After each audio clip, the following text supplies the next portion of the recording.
नमस्कार मंडळी, मी आले पुन्हा तुमच्यासाठी खास वेळ काढून.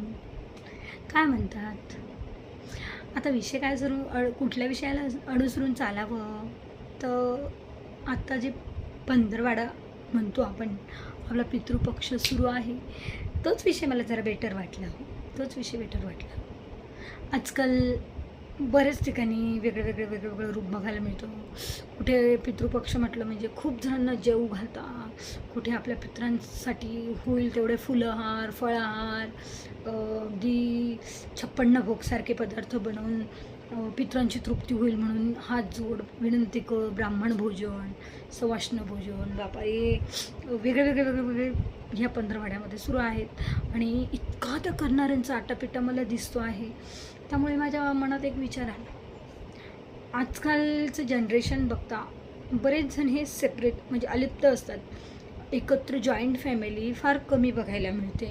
आणि ती काळाची कुठेतरी त्याच्यासाठी मुलं बाहेरगावी शिकायला असणं किंवा कोणी मुद्दामून नाही, पण ठीक आहे. पण जरी समजा आपल्याकडे वर्षभरात नाही 1-2दा सासू सासरे येतात, आजकालची परिस्थिती 1 महिन्यासाठी 15 दिवसासाठी त्यांचा आदरातिथ्य आपण व्यवस्थित करतो का?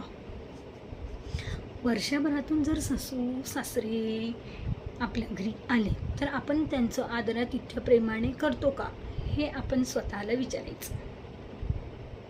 पितृपक्ष करायचं तुम्ही, नाही करायचं असं नाही म्हणणार मी, कारण जे आपल्याला लावून दिलं पूर्वजांनी ते आपण केलंच पाहिजे. पण आपल्या घरी जिवंतपणी असलेले सासू सासरे, आपले आई वडील, यांचा आदरातिथ्य, यांना मनासारखं जेवण, मनापासून जेवण त्यांच्या मनाला फार आनंद देतं. हा आपला थोडा दिलेला मान त्यांच्यासाठी खूप, त्यांचं म्हणजे आत्म्यातनं जी आपल्याला निघतात ना आशीर्वाद, ते आपल्याला आपल्या मुलांना देखील कामात येतात. माझं म्हणणं हे, तुम्ही पंधरवाडा साजरा करा, पितृपक्ष साजरा करा. आजकाल त्या पितृपक्षाच्या जेवणाच्या निमित्ताने आपल्या घरामध्ये 4 लोक जेवून जातात.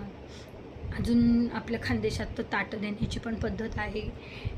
शेजारी पाजारी पित्र झाले की त्या दिवशी ताट कमीत कमी 5-6 घरी ताट देतात, पितरांचं जेवण होतं म्हणून. म्हणजे जेवढे लोक जास्त जेवतील तेवढे प्रयत्न असतात जास्त जेवण देण्याचं. पण माझं सांगायचं एकच आहे, हे पण योग्य आहे, ते गेल्यानंतर त्यांचं स्मरण करू, त्या दिवशी थोडा वेळ का होईना आपल्या पितरांना आठवणं, हे खूप खूप छान गोष्ट आहे. आपल्या संस्कृतीमध्ये, हिंदू धर्मात खूप छान गोष्ट आहे ही.